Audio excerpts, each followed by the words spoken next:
Good morning and a very very happy morning. We are reading The Power of Your Subconscious Mind written by Joseph Murphy.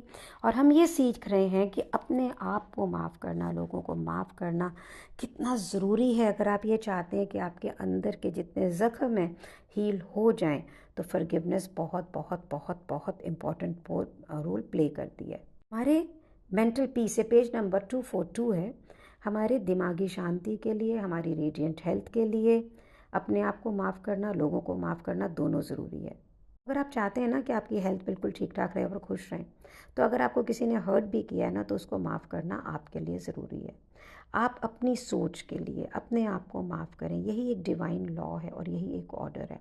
अगर आप अपने आप को माफ़ नहीं करेंगे ना, तो आप कब माफ़ करेंगे अपने आप को, ये बताइए, ताकि आप लोगों को भी माफ़ नहीं करेंगे।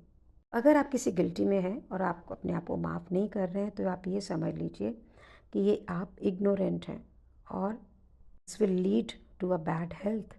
मेडिकल साइंस के अंदर ये प्रूव हो गया है, आर्थराइटिस, कार्डियक डिजीज़ेज़, ये सारे कारण हैं मन के अंदर आक्रोश, रिजेंटमेंट, किसी लोगों को नफ़रत करना, हॉस्टैलिटी होना, उसका ये जो स्ट्रेस इन सब चीज़ों के नेगेटिव इमोशन की वजह से होता है ना, ये डायरेक्टली आपके इम्यून सिस्टम को इफ़ेक्ट करता है और फिर इन्फेक्शन और डिजीज़ के लिए आपकी बॉडी बिल्कुल ओपन हो जाती है। साइंटिस्ट जो स्ट्रेस रिलेटेड डिसऑर्डर्स पे स्टडी करते हैं, उन्होंने ये पॉइंट आउट किया है कि जो व्यक्ति हर्ट होते हैं, जिनको इल ट्रीट किया जाता है, जिन्हें धोखा दिया जाता है, जो इंजर्ड होते हैं, वो अपने आप को बहुत सारी नफ़रत और रिजेंटमेंट से भर लेते हैं, क्योंकि स्पेशली उन लोगों के प्रति जिन्होंने उनको हर्ट किया होता है। ये जो रिएक्शन होता है, इससे क्या होता है कि आपके जो सबकॉन्शियस माइंड है उसके अंदर इन्फ्लेमेशन, वूंड्स, सबकी एक ही रेमेडी है कि वो अपने इस दुख को, इतनी परेशानी को डिस्कार्ड करें, यहाँ से बाहर के निकाल के फेंकें। और उसका एक ही तरीका है, वो कि क्षमा करना। अगर आप किसी को माफ़ करना है ना, तो उसके लिए सबसे पहले पता है क्या, मन में ये भाव होना कि हाँ, मैं माफ़ करना चाहता हूँ। जब आपकी बिल्कुल सिंसियर इच्छा होती है ना कि मैं इसको माफ़ कर दूँ, तो आपकी आधी मुश्किल तो यहीं ख़त्म हो जाती है। किसी को माफ़ करने का मतलब ये नहीं है कि आप उससे कोई बहुत प्यार करने लग जाओगे या आप आगे के जीवन के अंदर आप उससे एसोसिएट करोगे। कोई भी आपको ज़बरदस्ती नहीं कर सकता है कि आप किसी को लाइक करें। Don't need to like anybody simply because कोई आपको ऑर्डर कर रहा है।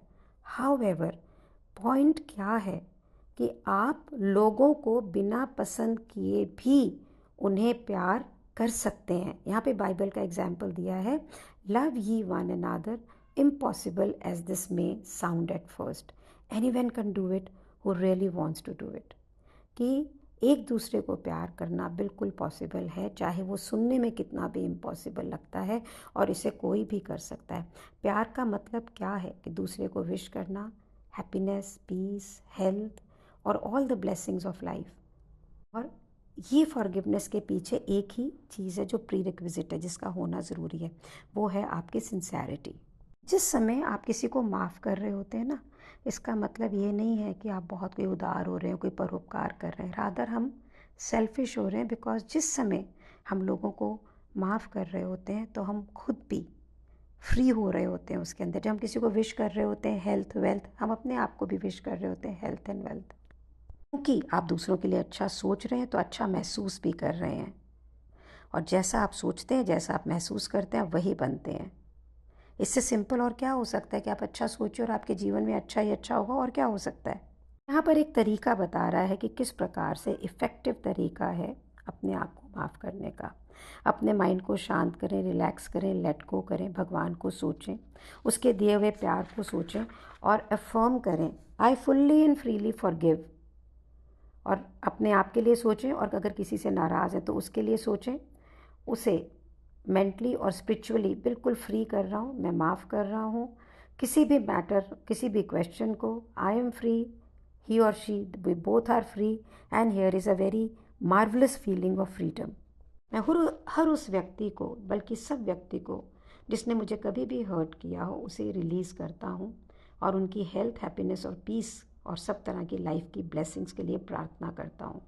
मैं इसे बहुत फ्री होके, जॉयसली और लविंगली मांग रहा हूँ। जब भी मैं इस किसी भी व्यक्ति के लिए या बहुत से व्यक्तियों के लिए सोचूं कि मैं जिन्होंने मुझे हर्ट किया, तो मैं उन्हें ये कह रहा हूँ कि मैं आपको फ्री करता हूँ और ज़िंदगी की हर ब्लेसिंग आपकी हो। मैं फ्री हूँ, ये फ्री है, and it is very very wonderful. Secret पता है क्या है माफ़ी करने का? वो ये है कि आपने एक बार अगर रियल में दिल से उस बंदे को माफ़ कर दिया है ना, तो आपको इस प्रार्थना को रिपीट नहीं करना पड़ेगा, क्योंकि अब जब भी वो व्यक्ति आपके माइंड में आएगा, हर्ट नहीं आएगी ना साथ में, आप तो उसको माफ़ कर चुके हैं। फिर आप देखोगे कि उस व्यक्ति के बारे में हर सोच नथिंगनेस में ख़त्म हो जाएगी। तो वो कहते हैं जैसे मेटल का एक एसिड टेस्ट होता है कि प्योर है कि नहीं है, वैसे फॉरगिवनेस का भी एक एसिड टेस्ट है। तो जोसेफ कहते हैं आप ये इमेजिन करो कि जिस किसी व्यक्ति ने आपको धोखा दिया है, आपको डिफ्रॉड किया है, मैं उसको बारे में बहुत ही वंडरफुल कुछ बोल रहा हूँ। अगर आप ऐसा सुन के आपको बुरा लग रहा है, आप अभी भी सबकॉन्शियस माइंड आपके अंदर हैवॉक प्ले कर रही है। ये कैसे है? जैसे कि अगर आपने कोई दांतों का ट्रीटमेंट कराया और मैंने आपसे पूछा कि क्या तुम्हारे दांतों के अंदर दर्द हो रहा है, तो आपने कहा अब नहीं हो रहा है, पर हाँ एक टाइम था हो रहा था, मुझे वो दर्द याद है, लेकिन अब मैं उस दर्द को फील नहीं करता। यही एक पूरी स्टोरी है कि आपने किसी को माफ़ कर दिया है, आपको वो इंसिडेंट याद है, लेकिन आपको अब वो हर्ट नहीं करता है। यही एक ऐसी टेस्ट ऑफ फॉरगिवनेस है। अगर ऐसा नहीं है ना, कि अगर आपको उसके प्रति अभी भी नफ़रत है, तो आप ये समझ लीजिए कि आप अपने आप को धोखा दे रहे हैं और आप ये कह रहे हैं कि मैंने इसको फॉरगिव कर दिया। सो जो मेरा छोटा भाई है, जिससे मेरा बहुत टाइम लिटिगेशन रही, फिर मैंने उसे ख़त्म किया और बहुत बार अब मिलते भी हैं, बल्कि उसके बाद कुक नहीं होता है तो मैं खाना बना के भेजती हूँ, मेरे पास आके भी खाता है, बड़ा कुछ है। और मुझे ये लगता है कि हाँ टोटली अब I am out of it, लेकिन फिर कुछ ना कुछ मन में कई बार बिना किसी कारण के भी बड़ा मन में दुख आता है कि इसने मेरे साथ ऐसा किया। तो मेरी फॉरगिवनेस अभी पूरी नहीं है, दैट इज़ फॉर श्योर।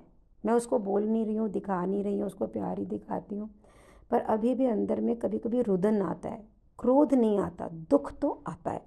और फॉरगिवनेस को समझने का एक ही तरीका है कि आप लोगों को माफ़ करें। एक बार आपने अपने माइंड को इस सिद्धांत के बारे में समझा दिया, लोगों को ब्लेम करना बंद कर दिया, जो भी आपकी लाइफ की कंडीशनिंग है उसमें ये इसके कारण हुआ, ये उसके कारण हुआ, ये सब आपने बंद कर दिया, और आपने ये जान लिया कि आपकी सोच और आपकी फीलिंग ही आपकी डेस्टिनी है, तो फिर क्या है?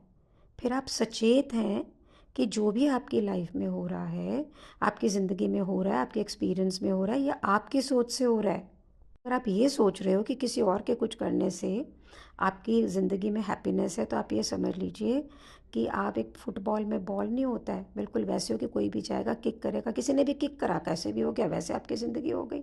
ऐसा नहीं है। बाइबल में क्लियरली लिखा हुआ है, for as a man thinketh in his heart so is ही।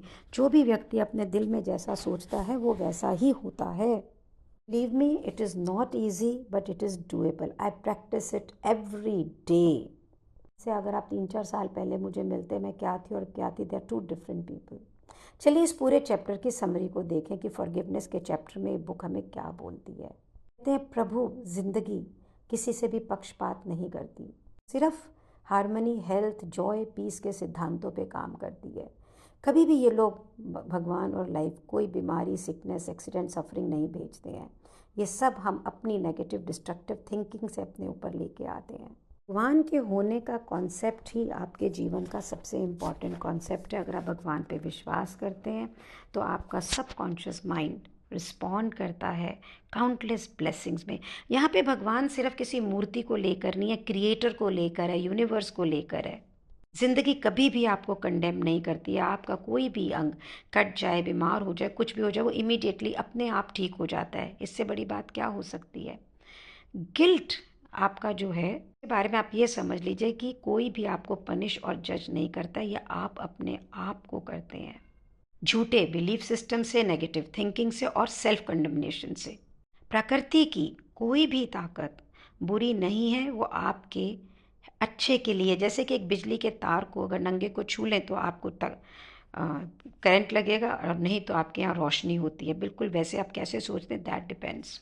लोग अपने आप को पनिश करते हैं ज़िंदगी के बारे में, यूनिवर्स के बारे में, भगवान के बारे में गलत बिलीफ सिस्टम को क्रिएट करके, और फिर वही थॉट क्रिएटिव होती है और वही उनकी ज़िंदगी में मिजरी को लेकर आती है। कोई भी व्यक्ति आपको क्रिटिसाइज़ करता है तो आप ये समझिए कि अच्छा उसने मेरे अच्छे के लिए करा, उसको थैंक यू करें, उसके कमेंट्स को अप्रिशिएट करें। ये आपको एक अपॉर्चुनिटी दे रहा है बेटर बनने के लिए। आप क्रिटिसिज्म से तब तक हर्ट नहीं हो सकते जब तक कि आप खुद ऐसा ना सोचें। अगर आपने अपनी सोच, रिएक्शन, इमोशंस को मास्टर किया हुआ है तो आप जो, अगर आपको कोई क्रिटिसाइज़ भी करेगा ना तो आप उसको भी ब्लेस करेंगे। जिस समय आप प्रे करते हैं गाइडेंस के लिए, राइट एक्शन के लिए, तो वो आती ही आती है। जो भी जीवन में हो रहा है उसे बिल्कुल प्रभु की इच्छा समझ के लें और अच्छा समझ के लें, तब आपको सेल्फ पिटी, क्रिटिसिज्म और नफ़रत का कोई कारण नहीं रह जाएगा। कोई भी food, sex, wealth, true expression के अंदर कोई भी बुराई नहीं है। ये सिर्फ हमारा एक सोचने का पैटर्न है। अगर आप यूनिवर्स की थॉट से एक लयता में हैं तो फिर कोई भी चीज़ बुरी नहीं है। Resentment, hatred, ill will, hostility, सब जीवन के अंदर बहुत सारी बीमारियां लेके आती हैं। अपने आप को माफ़ करें, लोगों को माफ़ करें, और लाइफ के अंदर बहुत सारा प्यार, खुशी और गुडविल लेकर आएँ उन लोगों के लिए भी जो आपको हर्ट करते हैं। अपने माइंड में उनके प्रति शांति लेके आएँ। ऐसे टेस्ट ऑफ फॉरगिवनेस का ये है कि आप प्यार, पीस, शांति, विजडम, जितनी भी लाइफ की ब्लेसिंग्स हैं वो दूसरे के लिए प्रे करें, दैट इज़ व्हाट, और उसको फॉरगिव करें। आपके अंदर जरा सा भी उसका लेश मात्र भी रेजिड्यू नहीं रहना चाहिए। अगर किसी ने आपको हर्ट किया है, कोई झूठ बोला है, कुछ गलत किया है, आपके बारे में कुछ बुरा बोला है, और अगर आपकी थॉट में अभी भी वो व्यक्ति बुरा है ना, और आप कह रहे हो कि मैंने माफ़ किया, तो आपने उसको माफ़ नहीं किया है। आपके सबकॉन्शियस माइंड में उसके प्रति अभी भी हेट्रेट है, और वो आपके अच्छे के होने के अंदर रुकावट है। ये जड़ों को आपने कैसे ख़त्म करना है? सिर्फ एक ही तरीके से, प्यार से। उस व्यक्ति को ब्लेसिंग्स भेजें, प्यार भेजें, और फॉरगिवनेस ज़रूर करें। यहाँ पे लास्ट लाइन जो लिखी है, this is the meaning of forgive until 70 times 7। तो क्या आज हम एक लिस्ट बना सकते हैं, हम जिन जिन से अपसेट हैं? लैंडमार्क में एक बार मुझसे उन्होंने एक्सरसाइज कराई थी कि तुम जिन जिन से अपसेट हो जरा उनके नाम लिखो। मैंने बहुत सारे लोगों के नाम लिखे थे, ढेर सारे लोगों के नाम लिखे थे, और फिर जब मैंने उसको गहराई से देखा तो कोई भी कारण नहीं था ज़्यादा अपसेट होने का। मैं अपने ही सोच के अंदर घचर पचर कर रही थी। It was a huge freedom. आज जब अभी पढ़ भी रही हूँ ना, तो भी मुझे मालूम पड़ रहा है कि अभी भी बहुत सारे व्यक्तियों के लिए अंदर मेरे मन में मलाल है। मेजर नहीं है, पर है। मैं उन्हें दोषी मानती हूँ बहुत सारी चीज़ों का, जो मुझे लगता है मेरे लाइफ में होनी चाहिए। छोटी मोटी बातें, नथिंग मेजर, पर है। सो आज से मैं तो इस पे काम करना शुरू कर रही हूँ। आप कर रहे हैं क्या, ये बताइए मेरे को। और लोगों को भी ऑडियो वीडियो भेजें ताकि वो लोगों को माफ़ करके अपनी ज़िंदगी को फ्री कर सकें। Thank you so much for being in my life. Thank you so much.